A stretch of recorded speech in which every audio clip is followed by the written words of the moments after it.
Hello बच्चों, आप सभी का स्वागत है। आज का ये लेक्चर बहुत इम्पोर्टेंट है उन बच्चों के लिए जो क्लास 11th में अभी जस्ट इंटर किए हैं और जेई की प्रिपरेशन जस्ट स्टार्ट कर रहे हैं। मतलब ये वो लोग हैं जो अभी 10th का बोर्ड देकर शुरू कर रहे हैं, पूरा एक्साइटमेंट के साथ है, उनमें जोश व खरोश उमंग सारी चीज़ें रहती हैं।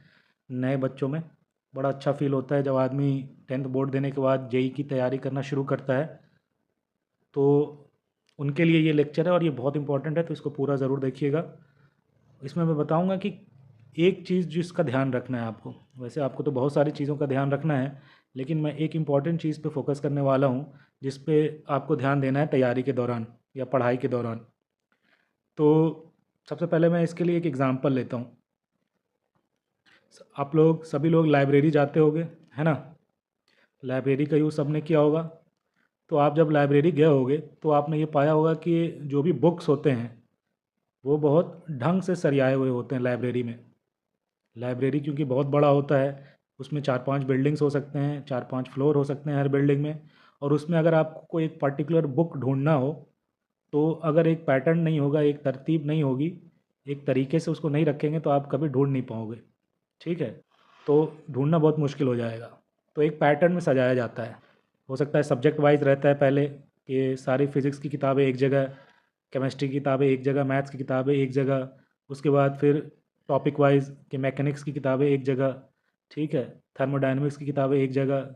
उसके बाद फर्दर ऑथर के नाम के से वो सॉर्टेड होगा। पहले ए वाले ऑथर की किताबें होंगी, फिर बी वाले ऑथर की। तो इस तरह से एक पैटर्न में पूरा क्या होता है, सजाया होता है लाइब्रेरी में किताबें, है ना। तो आप जब भी जाते हो लाइब्रेरी में तो स्टार्टिंग में ही आपका इंडेक्स होगा, जहाँ पे आप पहले किताब का नाम सर्च करते हो कि मुझे फ़िज़िक्स की, आपको डीसी पांडे की किताब देखनी है तो वो कहाँ पे मिलेगी। तो उससे आपको पता चल जाएगा कौन से बिल्डिंग में, कौन से रैक नंबर में या रो नंबर में, कौन से शेल्फ़ पे आपको मिलेगा। आपको शेल्फ़ का नंबर तक मिल जाएगा, है ना। तो आप क्या करते हो, फिर किताब आसानी से जाके ढूंढ लेते हो। अदरवाइज़ आप उसको ढूंढ नहीं पाओगे। ठीक है। वैसे ही दूसरा एग्जांपल मैं लेता हूँ आपको, डिक्शनरी का। डिक्शनरी में भी एक पैटर्न होता है जिससे वर्ड्स को उसमें रखा जाता है। ठीक है। अल्फ़ाबेटिकली में सॉर्टेड होता है, पहले ए वाले सारे वर्ड्स होंगे, फिर बी वाले होंगे, फिर सी वाले होंगे, वैसे जेड तक होगा। तो इस तरह से सॉर्टेड होता है ताकि आप वर्ड उसमें ढूंढ सको, ज़्यादा दिक्कत ना हो, है ना। अगर नहीं होगा ये सारी चीज़ें तो आप जो है परेशान होकर रह जाओगे, मतलब पागल बनते रहोगे, छोटी सी चीज़ में आप परेशान होते रहोगे। एक तो फिर आदमी काम क्या करेगा, आगे कैसे बढ़ेगा। अब ठीक इसी तरह बच्चों, ये मैं क्यों बता रहा हूँ ये सब आपको, क्योंकि ठीक इसी तरह जैसे आपके पास हज़ारों बुक होंगी, है ना, लाखों बुक्स हो सकते हैं, लाखों वर्ड्स होते हैं, उसी तरह अब आपको अपने दिमाग में, है ना, लाखों कॉन्सेप्ट स्टोर करने हैं। You have to store lakhs of concept in your mind, है ना। आपके माइंड में आपको लाखों कॉन्सेप्ट क्या करना है, स्टोर करना है।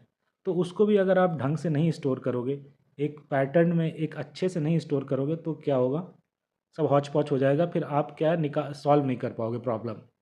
तो आपके माइंड में जो भी कॉन्सेप्ट स्टोर होने हैं, है ना, वो क्या होना चाहिए, क्लियर कट होना चाहिए। हौच पौच नहीं करना है, कन्फ्यूजन नहीं रखना है। ठीक है। कहने का मतलब ये है कि एकदम पैटर्न से एक के ऊपर एक के ऊपर एक कॉन्सेप्ट आपका सजाया हुआ होना चाहिए। ठीक है। पूरा गुत्थम गुत्था नहीं होना चाहिए। और क्लियर होना चाहिए कि मैकेनिक्स में ये सारी चीज़ें अपने को जैसे पढ़ी है मैंने, तो ये कॉन्सेप्ट पूरी मैकेनिक्स की है। अपना motion in straight line, one dimension, two dimension, Newton's law, और फिर ये angular momentum conservation, rotational, circular, एकदम क्लियर होना चाहिए आपके दिमाग में सारा कॉन्सेप्ट।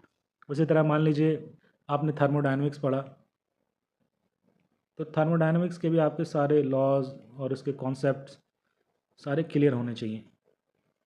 एक के ऊपर एक के ऊपर एक पूरा बढ़िया से अलाइंड और स्टैक्ड होने चाहिए, कन्फ्यूजन नहीं होना चाहिए क्या है क्या नहीं है। तभी आपको जब एक कोई प्रॉब्लम सॉल्व करने के लिए मिलेगा, तो आपको अगर फिर मैकेनिक्स का है तो मैकेनिक्स का एक कॉन्सेप्ट लाओगे और इसको फोड़ करके इसको सॉल्व करोगे। अगर कन्फ्यूजन में रहोगे तो आपसे प्रॉब्लम क्या होगा, सॉल्व नहीं होगा बच्चों। या कभी कभी ऐसा भी होता है कि आपको मैकेनिक्स का भी कॉन्सेप्ट लगाना पड़े और एक थर्मोडायनामिक्स से भी कॉन्सेप्ट लगाना पड़े, तो दोनों तरफ से आप हथौड़ा लाकर इस प्रॉब्लम को फोड़ोगे और अंदर का फल आप खाओगे। तो ये तभी आप अच्छे से कर पाओगे जब आपका कॉन्सेप्ट जो है इस तरह से अलाइंड हो, बढ़िया से हो, है ना। अगर ये हौच पौच होगा तो आपको दिक्कत जाएगी। कॉन्सेप्ट एकदम क्लियर होना चाहिए ताकि जो है आप उसका यूज़ अच्छे से कर पाओ। ठीक है। अगर झोला में ढेर सारा, अपन समझ लो मिस्त्री है कोई, झोले में उसने सब कुछ रख लिया, पेचकस, पाने और प्लायर और ये सब, और उसको कोई चीज़ के लिए एक निकालना है तो वो 10 मिनट पहले खोजता रहेगा, खोजता रहेगा, खोजते खोजते ही वो चिड़चिड़ा हो जाएगा, तो फिर वो काम ख़राब करेगा। तो उसको ना ढंग से सजा के रखना चाहिए कि ये चीज़ यहाँ है, ये चीज़ यहाँ है, ये चीज़ यहाँ है। तो ये हम लोग कैसे करेंगे रियल लाइफ में, इसका मतलब क्या है, अपने स्टूडेंट लाइफ में इसका मतलब क्या है? इसका मतलब ये है कि अपने को क्लियर होना चाहिए चीज़ें कि जो भी हम लोग पढ़ रहे हैं उसका कहाँ यूज़ करना है, किस कंडीशंस में यूज़ करने हैं। ठीक है। उसका एक्सेप्शन क्या है। ठीक है। इससे क्या क्या चीज़ हम इंटरप्रेट कर सकते हैं रियल लाइफ के। ठीक है। उसका एप्लीकेशन क्या है बेसिकली। जब तक ये सारी चीज़ें क्लियर नहीं होंगी आप गलत चीज़ गलत जगह लगा दोगे। फॉर एग्ज़ाम्पल, आपका ये फार्मूला आप लोग पहले से पढ़ के आ रहे हो, एस बराबर U T plus half A T square. मैं बहुत ही सिंपल एग्जांपल ले रहा हूँ, ये वाला। तो ये आपको पता होना चाहिए कहाँ लगा सकते हो। जब मोशन एक स्ट्रेट लाइन में हो, वन डायमेंशन का मोशन हो, है ना, स्ट्रेट लाइन का मोशन हो, कांस्टेंट एक्सेलरेशन ए हो, तब अपन जो है डिस्प्लेसमेंट एस जो है वो लिख सकते हैं इससे, एस बराबर U T plus half A T square. ठीक है। तो ये क्लियर होना चाहिए। 2 डायमेंशन में ये नहीं लगेगा, ये 1 डायमेंशन का फॉर्मूला है तो 2 डायमेंशन में नहीं लगा सकते। एक्सेलरेशन कांस्टेंट होना चाहिए। ठीक है। तो ये सब है होना चाहिए। यू क्या, इनिशियल स्पीड है। टाइम कहाँ से लेना है, जहाँ से इनिशियल स्पीड यू थी वहाँ पे टाइम क्या था, और फिर उसके बाद से कितना टाइम मूव किया है। तो ये सारी चीज़ें आपको क्लियर होना चाहिए इस फॉर्मूले में। ठीक है। तो अब एक और एग्जांपल ले लेता हूँ इसी इसी क्रम में, कि आप लोगों ने, आप आगे जाके या तो पढ़ोगे कि डी ब्रॉय वेवलेंथ क्या होता है। कोई भी ऑब्जेक्ट या मैटर या पार्टिकल जो है वेव और पार्टिकल जैसा दोनों जैसा बिहेव करता है ना, और उसका वेवलेंथ और मोमेंटम रिलेटेड होता है इस फार्मूला से। ठीक है। तो क्या ये फार्मूला हर ऑब्जेक्ट पे लगता है, ये आपको क्लियर होना चाहिए वहाँ पे, कि अगर कोई कार का मोमेंटम दिया हुआ है तो क्या उसका भी वेवलेंथ निकाल सकते हैं इस फार्मूले से। आप बिल्कुल भी निकाल सकते हो इस फार्मूले से, लेकिन आप उसको इंटरप्रेट नहीं कर पाओगे। इतना छोटा वैल्यू आएगा लेमडा का कि वो ना तो वो डिटेक्ट कर सकते हैं ना ही वो इंटरप्रेट कर पाओगे आप। ठीक है। तो क्लियर होना चाहिए कि ये फार्मूला कहाँ लग सकता है। ये मीनिंगफुल तब होगा जब बहुत हल्का ऑब्जेक्ट हो, जैसे कि इलेक्ट्रॉन, प्रोटॉन, है ना, तो आप उसको इंटरप्रेट कर पाओगे। तो आपको कॉन्सेप्ट इसलिए क्लियर रखना है कि कौन सी चीज़ कहाँ लगेगी, कैसे लगेगी, किस क्या उसका एक्सेप्शंस हैं, ये सब आपको पता होना चाहिए, नहीं तो कन्फ्यूजन होगा। जब ये सब क्लियर होगा तब आपका कॉन्सेप्ट इस तरह से अलाइन होगा। और ये आपको कैसे करना है बच्चों, हाउ टू डू दिस, इसका सिंपल तरीका है। जब लाइब्रेरी में आप जाते होगे तो रैक पे किताबें देखते होगे एक लाइन से लगी होती है ना, कोई आगे पीछे नहीं होता है। लेकिन हम लोग जब लाइब्रेरी यूज़ करके निकलते हैं तो थोड़ी ना उसको एक लाइन से रखते हैं, अपन तो किताब रख देते हैं, चाहे आगे हो, पीछे हो, बाहर निकला हो, टेढ़ा मेढ़ा हो, कैसा भी रहता है।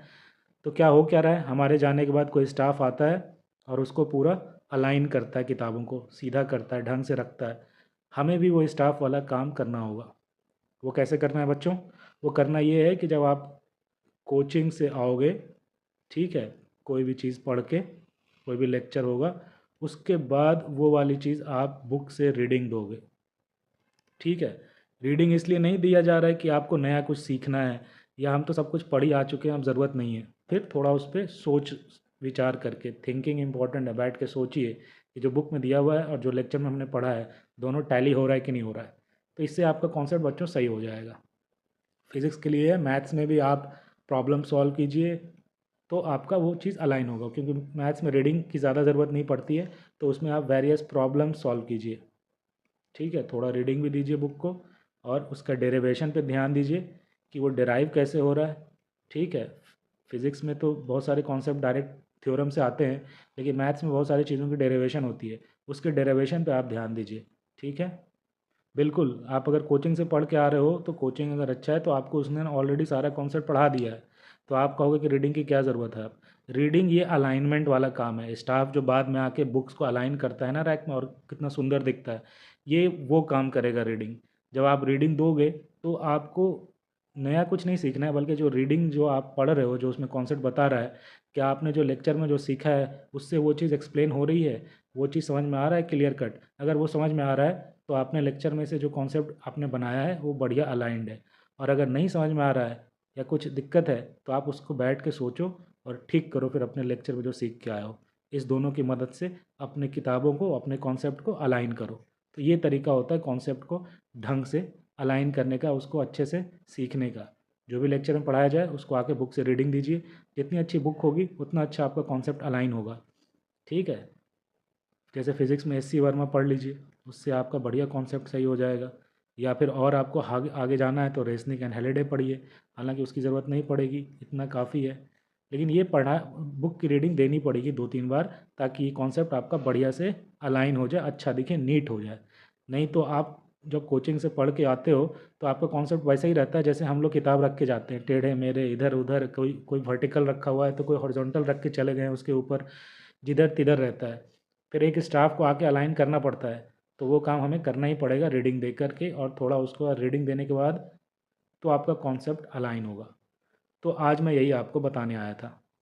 तो आज का मंत्र आपको मैं यही देना चाहता हूँ कि जो कोचिंग में आप लोग पढ़ के आइए उसको फिर घर पे आके रीडिंग ज़रूर दीजिए। और रीडिंग आप लोग इसलिए दे रहे हो कि जो कोचिंग में जो सीखे हो उससे जो पढ़ रहे हो वो चीज़ आप एक्सप्लेन कर पा रहे क्यों नहीं। यहाँ आपको नया कुछ सीखने के इंटेंशन से मत पढ़िए, बल्कि आपने जो पहले से हथियार हासिल किया हुआ है कोचिंग में, उससे जो भी चीज़ पढ़ रहे हो वो चीज़ समझ में आती जा रही है कि नहीं।